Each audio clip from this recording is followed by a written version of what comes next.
आदि सद्गुरु, सर्व आत्माओं के सद्गुरु, सर्व सृष्टि के सद्गुरु, सद्गुरु सुखराम जी महाराज ने धन्य हो धन्य हो धन्य हो। राम सभा में राम राम महाराज। मंगल। धर मानव अवतार।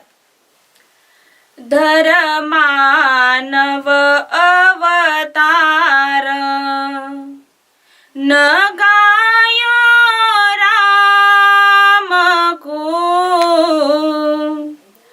गया वे जमारो हार, चल्या जम धाम को।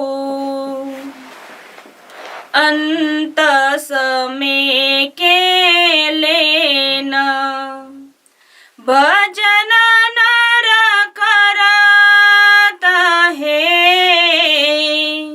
सुख संपत सब छाड़, ध्यान हर धरत है। सुन जो सब नर नार, समंत आवसी,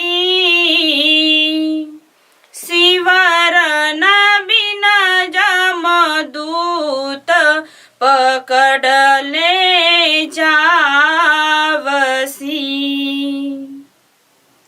छाड़ जगत की रीत का, भगत समाइए, जम जालम फिर जायक, परम पद पाइए। चाले कोई जन धाम, इसी विधा कीजिए, करबे कुटी उछाव, बोड़ाओ दीजिए। कोट कोट फल होय, बेकुटी काडिया, हंस दुआ दे जाय, अशुभ राह छाड़िया। जे कोई रोवे नाय, आंसू नहीं नीसने, के सुख देवो जीव, विषे दुख बिसरे। धर मानव अवतार, इस मंगल का अर्थ समझेंगे।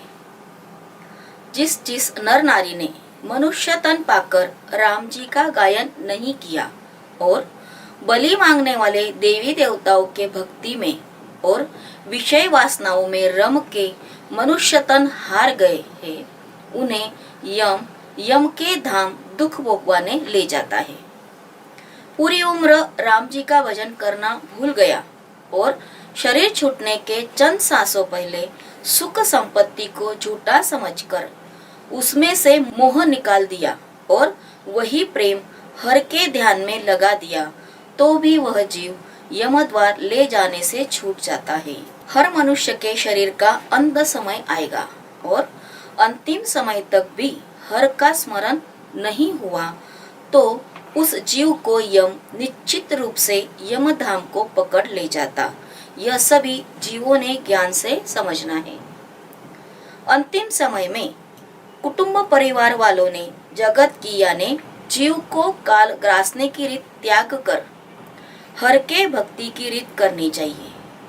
हर भक्ति की रीत करने से जाने वाले जीव का जम घाट छूट जाता है और उसे अनंत महासुखों का परम पद प्राप्त हो जाता। जीव अमर धाम पधारने पर जीव के देह को सुगंधित जल से स्नान करावे, सुशोभित वस्त्र और गहने पहनावे, राम राम कहकर बैकुटी में बैठावे और आनंद के साथ विदाई देवे। इस प्रकार के गहने वस्त्र पहनकर विदाई देने के विधि को बोलाओ दीजिए कहते हैं। और देह को सीढ़ी पर सुला के न ले जाते बैकुटी में बैठा के ले जावे। बैकुटी में ले जाने से बैकुटी निकालने वाले माता, पिता, पत्नी, पुत्र ऐसे सभी कुटुंब परिवार को, रिश्तेदारों को तथा सभी हितचिंतक को कोटि कोटि सुखों के फलों की प्राप्ति होती। मृतक के पीछे दुख के आंसू बहाने की, रोने की विधियां त्यागने पर धाम गया हुआ हंस आनंद पाता और बैकुटी निकालने वाले तथा बैकुटी में शामिल होने वाले सभी हंसों को जाने वाला हंस आशीर्वाद देता। जिस मृतक के कुटुंब परिवार के लोग मृतक के पीछे आंसू बहाते नहीं, रोते नहीं और किसी प्रकार का दुख मनाते नहीं, ऐसा हंस अपूर्ण भक्ति के कारण सुख के धाम नहीं पहुंचा और फिर से धरती पर जन्मा तो भी वह हंस अन्य भक्ति में न जाते राम जी के भक्ति में ही रहता और उसे दुख देने वाले विषय विकारी कर्मों की भूल पड़ जाती और उसे विषय विकारी कर्म नहीं सताते। ऐसा आदि सद्गुरु सुखराम जी महाराज सभी नर नारियों को समझा रहे हैं। आदि सद्गुरु, सर्व आत्माओं के सद्गुरु, सर्व सृष्टि के सद्गुरु सद्गुरु सुखराम जी महाराज ने धन्य हो, धन्य हो, धन्य हो। राम सभा में राम राम महाराज।